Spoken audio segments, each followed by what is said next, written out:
ESO is an ever-changing game each year, and ZOS usually will update the game with various quality of life improvements each year. There's new chapters with new features, and there are new tips that I learn every year that I didn't know before to give to you all. So today in this video, I want to give you 23 tips for the Elder Scrolls Online in 2023. And yes, I chose 23 because it is the year 2023. If you like that clever little number there, make sure to like this video and let's see if we can get more than 23 people to like it. Thank you again though to my patrons and members. I really do appreciate all the support. If you'd like to become a member, check out the link below in the description. We will have all the information there. You'll have access to our Discord, our members only Discord. You'll get your name up here in the video. You'll get early access to videos and much more. So I do appreciate all of you all. Thank you so much for your support. So let's jump into the tips then. Tip number one, which version to buy? This is the $1 million question, isn't it? And if you aren't careful, you could end up spending $1 million on the 127 versions of ESO. But joking aside, sometimes buying ESO is very confusing. Here's the simplest way to look at it. If you buy just the base game of ESO, it's usually anywhere from like $7 to $20 depending on sales. This will give you the base game and the Morrowind expansion, which is hundreds of hours of content in itself. This is usually good for someone that might be on a tighter budget and just wants to try the game out. Now, if you have a little bit more in your budget, then I would recommend the next purchase option. This is the current expansion collection edition. So currently, as of making this video, this is the High Isle collection. This collection will always include the base game, the most recent expansion, and all the past expansions. So the next unnamed expansion will include that expansion and then the High Isle one as well. This is typically $60, and this is the best bang for your buck if your budget will allow it. Here's where it can kind of get confusing though. If you already own the game and you want to buy the most recent expansion, make sure to get the upgrade version, which is usually $40. I know it's kind of steep and you're buying it for $40 and the other people that are buying the $60 package get so much more, but it is what it is and you can't really do anything about it. But let's move on to tip number two. Which class to pick? This is the next massive question I get all the time in my streams. And by the way, if you're not watching any of my streams, check out our streams below. You can check them out on our schedule. We stream Tuesday, Thursday, and every other Saturday or once a month Saturday, so check those out. This can make or break your experience though if you really hate the class that you pick, but it doesn't have to completely deter you from playing the game if you play something boring. Just find another class and try that one. Basically just trial and error. But a quick synopsis is, if you like fire and AoEs, try Dragonite. If you like stealth assassination, strong late game AoEs, play Nightblade. If you like cool animations, more of an advanced rotation, play Necromancer. If you like mages, lightning, and pet combat, play Sorcerer. If you like holy type classes, play Templar. And if you like nature type classes like Druids, play Warden. If all else fails, I have 6 complete class guides that are in the YouTube channel that you can check out, and I will try to have them down in the description below, but I have every single one of them there. I go through beginner builds, I go through the ins and outs of the classes. I do need to update them, but they still are useful resources, and I got a lot of those resources as well and learned a lot of those resources from people like Outcast and other creators as well, so definitely check them out and check out those videos. Tip number 3, should you get ESO Plus? Another $1 million question that I get a lot of times is ESO Plus. This really depends. If you think you're going to be invested in ESO for a couple of months, I would say definitely get ESO Plus. It gives you insane amounts of bank space. It gives you the craft bag, which is basically infinite storage for crafting items, and you get all the DLCs as well. And this includes past expansions that aren't the current ones. But if you're only going to try the game out for just a little bit, just play for a month and then make a decision there. Tip number 4, which zone to start in? ESO is unique in the fact that everything is scaled to you. My recommendation is to start in your base game alliance starting zone. So if you are in Ebonheart Pact, we see here on the map, go to Stonefalls and start doing your quest lines through these 5 zones in here. If you're in Aldermary Dominion, go to Volkagard and start your questing here. And if you're in the Daggerfall Covenant, go to Glenumbra and start over here in Daggerfall. Now, if you want to just play some of the newer expansion, that's totally fine, but you just have to realize that some of the story kind of goes and intertwines in different areas and aspects of it. So you just have to kind of keep that in mind, but you're definitely free to just play through the newest expansion story as well. Another question that I get a lot of the times is, Adam, where do I spend my gold? And it is a great question, and honestly a very overwhelming thing to understand for ESO. Gold is earned by looting monsters, selling items, trading, and various other rewards. The biggest thing I would recommend spending your gold on are mount training, which you will do every day. I also recommend bag and bank space upgrades and repairing gear. Other than that, you really don't need to spend gold on anything for a while when you start out. Eventually you can buy items, supplies, furnishings, and motifs from guild traders. So the bag merchant upgrade guy, there's a lot of them here, but the pack merchant is right there. If you see, I'm in Eleanor right now in Somerset, and you can go to any bank as well and upgrade your storage at the banks. So you have to keep that in mind as well, that literally any bank you can upgrade storage there. And for mount training, go to any stable master in any city with that horse icon and you can upgrade your mount training. So that's where I would spend my gold if I were, you guys in 2023 starting out or just coming back to the game. So tip number 6 is armor and how to level it. Now, this is something that a lot of people don't necessarily understand. There is light, medium, and heavy armor in ESO. Okay, so in order to unlock these lines, you need to be wearing at least 3 pieces of gear of that respective line to get the line to unlock. And then after you unlock the line, you will be able to level it up based off the amount of gear that you're wearing. So if you're wearing 1 piece of light armor, so currently I'm wearing I think 5 pieces of light and 1 heavy, 1 medium.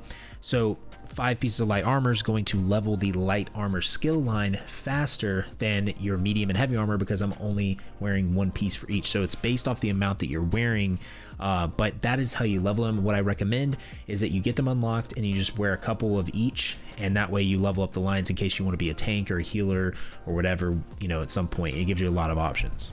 Tip number 7 is research literally everything that you get in this game, okay? Researching is one of the top 5 most important things in ESO, and it affects everything. The research tab is on all the crafting tables over here on the right, and you'll see here this is how you research the different traits that go on armor pieces, weapons, jewelry, etc. But researching affects so many different things. I have so many videos and guides on this, but one of the biggest things that researching affects is if we go here to our collection, like our item set collection system here, you'll see that in order to reconstruct these gear pieces, you need to, first of all, collect the actual pieces in here, and it lowers the transmute cost. But in order to create the ones that you want, you need to have the trait researched on the said thing that you want to create. It's really, really important. It's also really important for master writs and various other things. I can't tell you guys enough. Research everything that you get in this game. The next tip that is really pretty recent is binding gear. Okay, this is another reason why with the item set collection system here, basically they updated the game to where there's a smart RNG system. So that means that if I am in the Allen or the Somerset zone here, right? Well, if I go to the collection system and I go to DLC zones, I go to Somerset, the overland drops that are going to happen are Grace of Gloom, Griffin's Fury, and Wisdom of Vanis. Okay, you'll see here I don't have a few of this. I need 1 more of that, and I need these 4. When those pieces drop, I will not get a duplicate, right? So for instance, if I go kill some delve bosses or world boss, I'm going to get one of these 4 weapons or one of these 4 weapons. So it gives you a piece of armor. Same with dungeons, same with Charles. It gives you a piece of armor that you don't already have collected.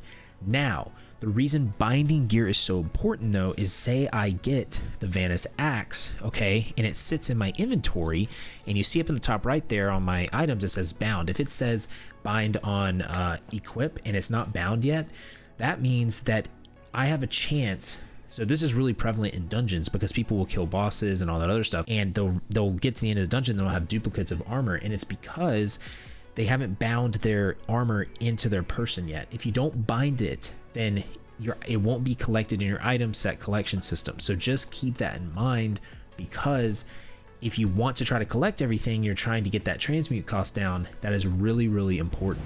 Next tip, number 9, is leveling up your skill lines. Okay, leveling up your skill lines is very similar to how I just explained the light, medium, and heavy armor here. Okay, leveling up your skill lines is based off the amount of skills that you have on the bar when you kill things or turning quests with that bar active. So if I were leveling up Ardent Flame right now, I have 1, 2, 3, 4, 5 Ardent Flame skills on my bar. So my Ardent Flame skill line would level extremely fast. I have 1 destruction skill on the bar, so that means that my destruction staff skill tree line would not level as fast as my ardent flame line. Okay, so that's how leveling skills works in ESO, and I recommend when you're leveling your character from 1 to 50 that you put at least one of your main 3 class lines on there, like a skill on there, and then like a weapon line, and then maybe like a guild line or something like that. It's something that you'll thank me for later, believe me, because you'll get to the end of leveling and you're like, man, I don't have any of the skills for this line. It's because you didn't put any on your bar when you were leveling to 50. Next tip is tip number 10, because that comes after 9, and that is read every book that you find in a bookshelf. Okay, I know that sounds weird, but if you go to any bookshelf in the game, you have a chance to level up one of your skills randomly if it has a book in there that will level up your skill. So always just spam the bookshelves in dungeons. It's very, very important. Tip number 11 is kind of a weird tip, and it's based off of PvP. Okay, this is going to help you increase your mount speed by 30% faster speed when you hit level 10. Now, there's been some things that they've done in the PvP quest that's not adding up as how it was a year ago or so. But you should still be able to do this, I believe. But I actually have a 1-minute video short that you guys can find in the channel. I'll put it in the description as well, that actually shows you how to do this. But they've changed, I think, a little bit of where the quest is, or they've kind of removed part of it. So if you try to do it and it's not there, just keep that in mind. But all you got to do is get your Alliance War lineup. So if you go to Alliance War, you just got to get it to 3, I believe, and that will give you continuous attack. Which will give you major gallop at all times, increasing your mount speed by 30%. Okay, you should be able to do that intro quest in 5 minutes, and it will get it to that level immediately. But all you got to do is join a campaign here in Cyrodiil. And again, I have a video that shows you what to do. It literally is 1 minute long. It takes about 15 minutes to do, not 5 minutes. But they did change something with that, so just keep that in mind. Tip number 12 is how to teleport to your friends and guild members, because this is important and it will help you save gold and it will help you get way shrines. So you see on the map, the way that you travel is by way shrines, obviously. So if you don't have a way shrine, your friend is over here, it will actually teleport you to the nearest way shrine. So you can go to your friends list, you can right click on a friend. This is McDanian, one of our mythic member supporters, and you can travel to player, and it is simple as that. Tip number 13 is do not buy items in the crown store. I would save your crowns and only buy things that you know that you're going to like that are cosmetics.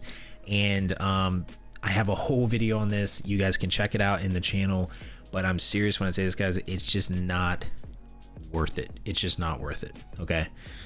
Tip number 14 is finding quests on the map. So if you didn't know this, if you go to your journal and you press M on the map, it will actually show you where it's at. So I'm going to go to a different one. Let's do the reach, symbol of Goalie Beg, M, and it highlights it for you here, highlights it for you there, and you know that we are in the reach over here in Markarth. It's a very, very simple thing to do, and it's easy to do.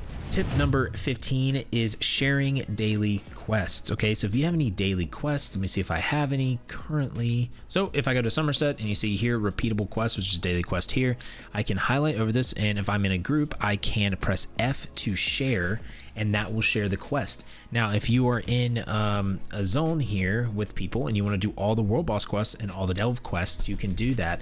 You can do all 6 of them in a zone as long as you get the different ones on one character, and you can do that on all your characters. It's really cool. It's a great way to get rewards and money and loot, and it's really cool and fun during events as well. So tip number 16 is the ARMORY system. This is one of the most recent quality of life updates, and it's the ARMORY station right here. It's free in the Crown Store. You can put it in your house. Everyone can get it. It is one of the best quality of life updates they've ever done in the game. I want you guys to see this, and I want you guys to understand this. This station helps you not have to respec or use any respec scrolls. It does it for you. Okay, so you know those respec scrolls that they sell in the Crown Store, which I tell you not to buy? It's because you don't need to buy them. Okay, if you have a build and you messed up your build and you just don't like it, literally come to the ARMORY system, go to a blank sheet here, okay, and you'll just equip a build or save it, whatever, and it will take out all the skills that you have, all the skill points that you have, all your attributes, and it will reset everything, and you can start from scratch. So I'm telling you right now, make sure to do that. If you don't want to use those scrolls, it's a waste of money. But you have to remember as well, if you are a werewolf or a vampire and you change out and you don't have it in your system here, I'm pretty sure that it still removes your curses. So that is really frustrating. So just keep that in mind. I want to warn you of that because I did that by accident and it was really frustrating. So be wary if you're a vampire and a werewolf. I have a whole guide though on the armory system that you can actually check out here in the channel that shows you how to utilize all this. Tip number 17 is getting your companions. There are 4 companions currently in the game: Isabel, Ember, Bastion, and Miri. Okay, Bastion and Miri you can get in Blackwood. Miri is up here in the Doom Vault Volpanaz, and Bastion is down here in Deepscorn Hollow. For Isabel, you would need to go to the newest expansion, High Isle, and you can go over here. I believe it's Castle Navir. And Ember, I think, is somewhere over here. I can't remember exactly where she's at. I like Ember, though. She's really cool. But companions are really nice if you want someone to help you during solo play. They're very helpful. They can heal, do damage, and they can tank for you. Tip number 18 is stick to a build and don't marry it. And what I mean by that is you need to understand that in this game, and currently, ZOS likes to make combat changes and they like to make updates every 3 months to change builds, okay? If you're playing this game for the first time and you're not necessarily great at it, but you're just playing for fun, don't necessarily feel like you have to play the meta builds, okay? Because here's the thing, the meta builds will always change every patch, okay? And when you're first starting out in this game, you don't really need to do that. You're not gonna be at the level at which you need to play meta builds in in 3 months. You might be, but I'd be very surprised. Find something you enjoy, and that might be something that is meta, I don't know, but find something that you enjoy and play that. I've been playing the same build on my main account for the most part for a year, and I've barely changed it because it just does what I need it to do, and I know what to do and I know how to play it. So that is some of my biggest advice I can give you guys this year in ESO. Tip number 19 is how to leave a dungeon extremely easy. Okay, if you're in a group, you can press P, and on the group tab, you can press T, and then you can press E. It's like PTO, but without the O and the E. Okay, PTE, it helps you leave dungeon groups or dungeon instances. It doesn't leave the group, but it leaves the instance, and it's just an easy way to leave. Tip number 20 is how to turn on auto loot. Auto loot is something you want in this game, and I'm telling you, you will thank me later for this. But for settings, go to gameplay and then go to items, consolidate area loot, that helps, and then auto loot as well. And you can do different settings as well here for that exact thing that you want. Tip number 21 is how to set up your skill bar. Okay, I talked a little about this when you were leveling up, but some tips I want to give you guys with setting up your skill bar is typically the back bar is where you're placing all of your dots and your abilities that you don't have to necessarily use all the time. Okay, so keep that in mind. So on the back bar here, I've got an AoE dot, another AoE dot, I've got a buff, I've got a heal, and then another dot as well. And then on my front bar is where most of my spammables are at. And that's where I'm gonna spend most of my time on the bar doing my rotation for damage. So I've got a dot here, and that's a dot. This could be a spammable, and this could be a spammable as well. And then my main ultimate. That's just the way I like to set things up because it helps me understand what I'm doing. Now that's pretty standard across everyone's playthrough, but another thing I like to do is I like to line skills up that make sense, that match on the same bar so I don't get confused. So a lot of times, I'll put my buffs on the 3 key because the 3 key is just something I won't hit much. I'll put some dots or big AoEs on 5 key or on the 2 key, and my mouse button will be something that is just easy to do.